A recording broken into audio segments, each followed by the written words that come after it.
Hello chess friends and welcome to Yazarov Chess channel and welcome back to our Queen's Gambit Decline series. So in this series we're following this very nice opening from White's and from Black's perspective, and today we're continuing again with our Queen's Gambit Decline series and the so-called Harrwitz Attack. The Harrwitz Attack we have explained so far with some great games played by top grandmasters of all times, and today we're continuing again with the Harrwitz Attack and the so-called two knights defense. We have explained the two knights defense in my previous video with a great game, really brilliant game played by Viciana against Magnus Carlsen back from the 2014 World Chess Championship. It was an incredible tactical all over the board game, and today we're analyzing more of this two knights defense with some different ideas for black and for white, and I prepared here 4 games which are explaining, I think, very well this Harrwitz Attack, and also of course the two knights defense against this very sharp opening of white. So let's see now what's first of all the Queen's Gambit Decline, then we're explaining of course what's again the Harrwitz Attack, and then again what is the two knights defense against the Harrwitz attacks of white. So I prepared, as I said, first 4 games. We have here a great game first of all played by Levon Aronian against top grandmaster Hikaru Nakamura. So again d4, d5, c4, e6, knight to f3. We have so far the 3 knight variation of the Queen's Gambit Decline. After move bishop to e7, again we have the so-called Harrwitz Attack move, which is of course the move bishop to f4. Garry Kasparov once said that he doesn't like this move because he likes to battle more immediately directly for the center with the move bishop to g5, because there is this tension between the bishop and the knight is of course controlling the d5 square. All of this battle went against the d5 square. So as I said, in my opinion, it's also a great way to proceed, but now these days I think the move bishop to f4 is more popular. It's a more aggressive way. You can be the judge of course of your potential sidelines. I like to play still the move bishop to f4, although probably Garry Kasparov had good reasons why he played very often this move bishop to g5. So here after move bishop to f4, Qxd3 and here e3 played by Levon Aronian, and now comes this two knights defense with the move knight from b to d7. And I've explained it now in the game between Viciana and Magnus Carlsen. It was our previous video of the series. After move knight from b to d7, my recommendation is simply to proceed with the move c5, because black has never battled for the c5 square in the beginning. So when black is playing b6 or c5 immediately, then you cannot really push of course the move c5. But when black is playing c6, knight from b to d7 or a6, when black is playing these passive moves, then you should occupy the c5 square immediately, getting your space advantage, and now black can face really many positional problems. First of all, what black can do, we're explaining again the sidelines. Will play probably the move c6. If black plays immediately the move b6 in order to kick away here your pawn on c5, then here a very dangerous idea is the move c6, but these lines we have explained also a little bit more in our previous video. So that's why here first of all the move c6. We have now h3. h3 is now a continuation that white can also play, because in the Vichy Anand versus Magnus Carlsen game we have talked about this lines, bishop to d3. But the move h3 is basically a preparation, because what black could do, if you play maybe bishop to d3 or b4 immediately, then black can play here a very annoying knight to h5. But this move should not worry you so much. We will explain in the continuation of the video also these lines when black is chasing all over the board this dark with bishop, because if bishop to e5 happens, then still you see this knight can recapture the bishop here. If you try bishop to g3, then the knight will capture the bishop here. So it's a little bit of a chasing variation here of black. Black is trying to get rid of this very annoying bishop on f4, but we'll come to the part where we'll explain how to also play this types of lines. So here h3 can be an idea, because if knight to h5 now happens, still we have some room for the bishop to escape. This could be also a very nice idea of white. So here in the continuation we have again this breaking pawn chain idea of blacks. We have talked about these ideas in my previous videos. b6 is now a must move, because we cannot really tolerate also a little bit the space advantage that white has built here in the continuation of the game. So here b4, white is always supporting the pawn on c5. White will never recapture the pawn on here on b6, because after a takes b6 we can notice now in these types of structures that it's much better now for black here to continue the game, because black is only one pawn island, which I mean about what I mean about this, because all of these pawns are connected. It's really one pawn island. White on the other hand would, in this particular scenario, would have two pawn islands, which are of course this little pawn island of two pawns, and then also this big pawn island with 5 pawns. So in one particular moment I think black can also continue the pressure on the a file, maybe build a rook or queen battery here on the a file with and also what's also a nice idea, black can also break through with the potential c5 move. So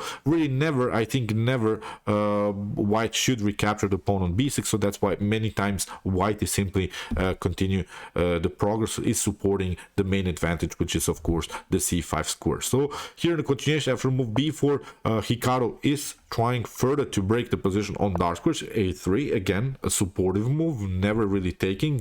White doesn't like the clarification here on the queen side. Again, if you try something like let's see, b takes a5, then black recaptures simply your centralized pawn. That's the main issue. And even if you try something like this, even if you try c takes b6, then white get challenged here with the move a takes b4. So that's why really white should never, really never, that's the main issue here, take some pawns. White is forced really to regroup here. White is really forced to support here the pawns, not really to take them. So here after move a3, here we have h6 played by Hikaru Nakamura, bishop to d3 by Levon Aronian, and now bishop to a6. We have talked about these ideas also previously, because bishop to a6 is a must move for black, because black's light for bishop is really one of the worst pieces on the board. So that's why we want to simply get rid of it by trading off here the worst minor piece of ours here from black's perspective for the best minor piece of white's, which is of course the light square bishop on d3, because the light square bishop on d3 is controlling of course both of these diagonals. So that's why it's a very pragmatic idea to go into this positional trade of pieces by black. So here after move bishop to a6, we have now castling by Aronian. Bishop takes d3, queen to d3, queen to c8, rook to c1, and I think black has now solved many positional problems, although maybe the dark square bishop of white is slightly better, but still black is trying to break through here. What black is hoping for now is to maybe play something like b5 to further challenge here also white on the queen side. Here in the continuation, queen to b7, we have rook to b1, we have a takes b4, and now rook to c8, knight to d2, and now after bishop to d8 and bishop to c7, here again Hikaru Nakamura is trading off a bad piece for white's brilliant piece, which is of course the bishop on f4. Again, a positional trade of pieces here by the top grandmaster Hikaru. Here Hikaru, I think, played really a great defensive game. He simply traded off this with his worst pieces for Levon Aronian's best pieces. Now the game is pretty much equal. After bishop takes c7, we have queen takes c7, rook to a1, queen to b7, and now b5. This was now, I think, the main mistake here of Levon Aronian. He simply pushed the pawn too early. Now in the continuation here, rook takes a1, and now Levon Aronian get challenged here with the move b takes c5, knight to a5, attacking the queen here against some perpetuals. But now after queen to b8, here Hikaru got challenged with the move d takes c5, but now Hikaru also took here the pawn on b5, c takes b5 was played by Hikaru Nakamura, and it's now a good position here for black, because black is up a whole pawn. So here in the continuation, queen to d4 was played by Levon Aronian, an unnecessary move, because you have to play, I think, queen takes b5, hoping for a draw here. Queen takes b5, knight to b5, and then maybe knight to c5, knight to c5, and okay, black is still better because of this extra pawn. But after move queen to d4, here b4 was played by Hikaru, and now he can stay with this piece, with this extra pawn on the board. Here knight to f4, queen to b5, and here after move queen takes b2. In the continuation, we have knight to e4, we have f3, and here Hikaru Nakamura grabbed another pawn and won the game eventually. So I don't want to continue now the analysis. It's obviously a much better position here for Hikaru Nakamura. He has two extra pawns, so he won the game. So let's check out now a new game in this opening All of these games will be in the description below, so you can maybe analyze them for yourself, find also some good opportunities. But I try really hard here to explain you every potential move, because it's not so easy to sometimes really understand what's going on maybe in a top grandmaster game. But I think we can find the most important strategical elements that you can then use, because if you're finding your strategies very well in the game, then of course it's much easier to find good tactics. So that's my opinion when I play chess. First of all, you have to solve all of your strategical problems in the game. When that happens, then the tactics are not so hard to find in the continuation. So here again, this Harrwitz Attack with the move bishop to f4. Now we have a great gameplay by Qxd3 here with the white pieces against Levon Aronian. Again, this two knight defense with the move knight from b to d7. We have now c5, c6, h3. Again, this idea to never get challenged with the move knight to h5. Here we have b6. Again, this breaking idea to break the pawn chain that white is built here. b4, a5. We have a3. We have now h6, bishop to d3, and again the same position applied here. Bishop to a6. We have castling, queen to c8. We have rook to b1. We have a takes b4, a takes b4, bishop takes d3, queen to d3, and now basically we have reached a similar position with a different move order. Queen to b7, rook to c1, rook to c8, knight to e1. We have bishop to d8. Again, you see here Levon Aronian is also trying this Hikaru Nakamura maneuver sort of with bishop to c7, training off the dark square bishop for the dark square bishop of white here on f4. We have queen to d1, bishop to c7, knight to d3, but great maneuver here by Giri, because he wants now of course to recapture with the knight, or if he recaptures with the pawn, then he has a powerful control of the e5 square. So this is also a very nice maneuver by Qxd3. So here bishop to f4. We have now e takes f4. Now Anish is controlling really this e5 square. In the continuation, we have knight to e4. We have knight to e2. Rook to a2, and now rook to c2, trying to trade off f3. Rook takes c2, queen takes c2, the knight has to retreat. Now we have b5. Very cool move, because c takes b5 is not possible. You get simply c6. Here in the continuation, rook to c8 was forced by Levon Aronian. We have queen to a4, queen to c7, and now simply b takes c6, queen to c6, and after trades of pieces here, a couple more moves have been played, and both players agree to a draw after a couple more moves. So as I said, this is a different way, of course, to play the game, but I wanted to show you that basically most of the times this Queen's Gambit decline, Harrwitz Attack with the two knights defense are ending with a draw. The main strategy, I think, for black to defend here the position is to, as I said, first of all with the move bishop to a6 to trade off the dark square bishop, pardon me, the light square bishop, and then with the maneuver to d8, then with the bishop to c7 to also trade off the dark square bishop, because the bishop's activity of white is a huge strategical element that white is simply relying on. Both of these bishops are very good. Then you have the space advantage on c5, so we have to break the space advantage. We simply have to trade off the bishops, and then of course the strategy, then you have to really find this tiny little tactical solutions in particular problems. So here let's see now a new game. We have now different Harrwitz Attack.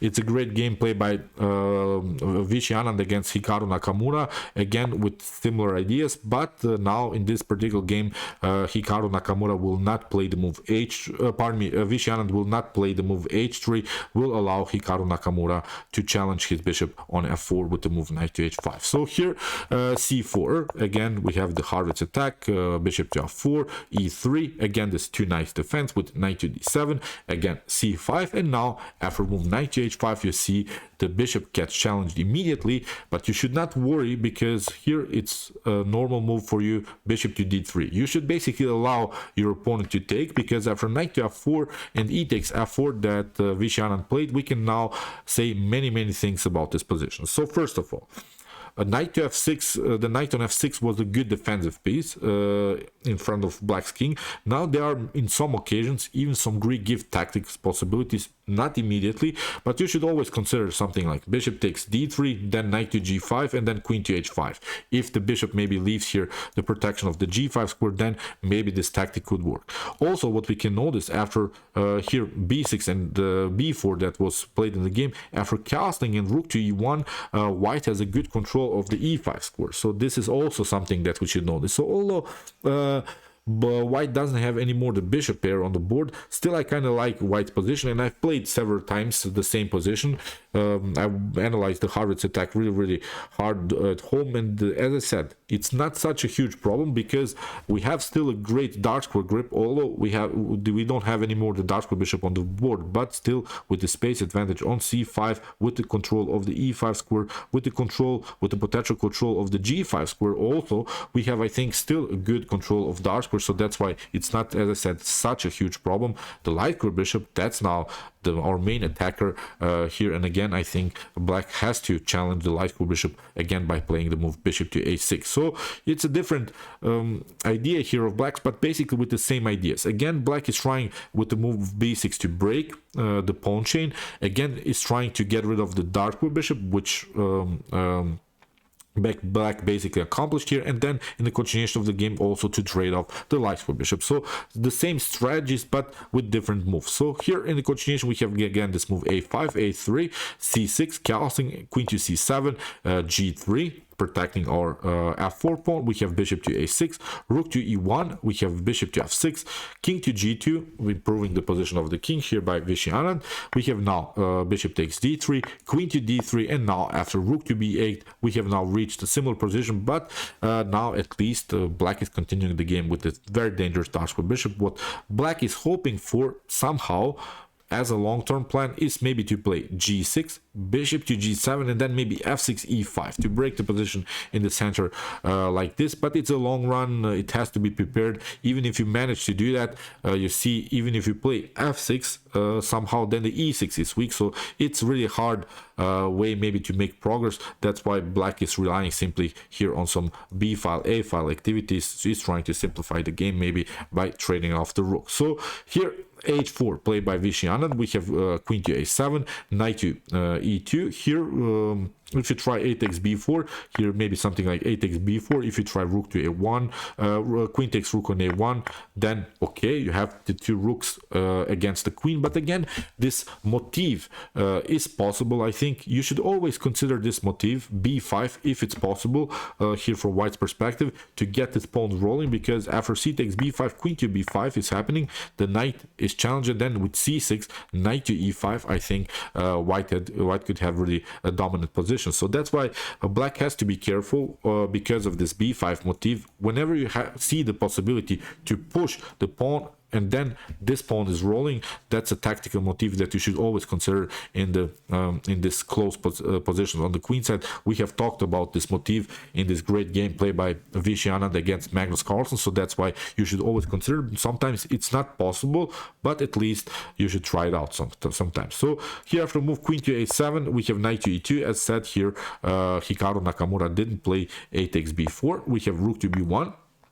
Now finally a takes b4, a takes b4, and now queen to a2. We have rook to c1. We have now here b takes c5, b takes c5, and now after move h5, the pawn structure gets more and more closed. We have knight to e5, knight takes e5, f takes e5, bishop to g7, and now a great move here by Vishy, rook to b6. Because if you take rook takes b6, then c takes b6, and you see now this pawn is rolling. Again, we have created this very annoying pass pawn, and still we have also opportunities now to attack the backward pawn on c6. So it's now a changing dynamic move here by Vishy Anand. Great possibilities here by the former world champion. So rook to b6. In the continuation, we have rook to c8. You see Hikaru Nakamura escape from the attack. Knight to c3, queen to a7, and now here Vishy Anand is of course building this battery. On the b file, we have queen to d7, rook to b4, bishop to h6, knight to f4.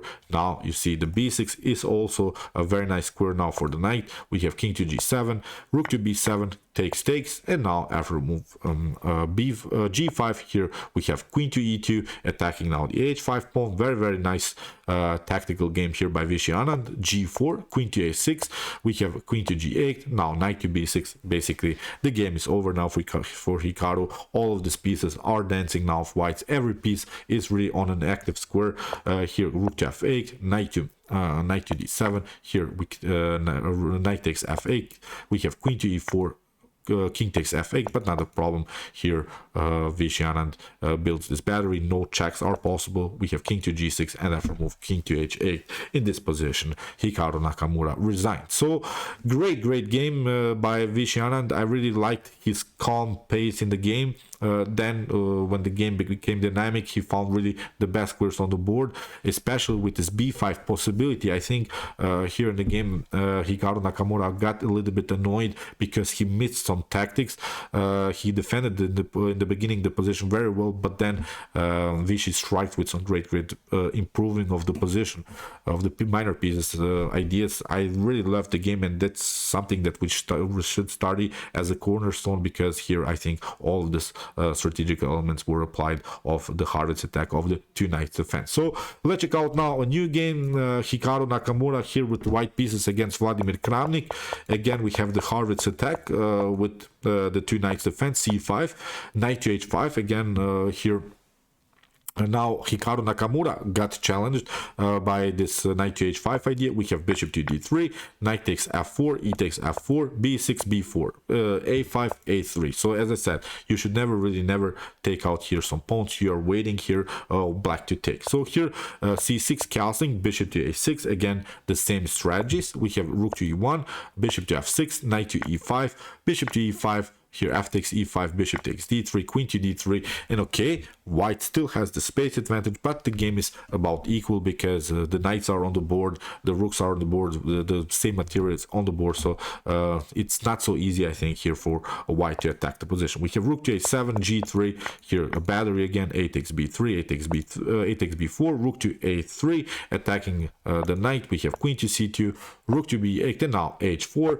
h6, king to g2, queen to a6, rook from e to c1. We have now this idea, b takes c5, here b takes c5, trading off, and after queen to b1, the game ended in a draw. So it's again not that I wanted to show you the whole game. As I said, I think you got the grip now. I think you have seen now the most important strategical elements. It was, of course, getting rid of the dark square bishop, getting rid of the light square bishop, and then getting rid of the space advantage that that white has built around the square c5 by breaking the position with the move b6, then also with the move a5.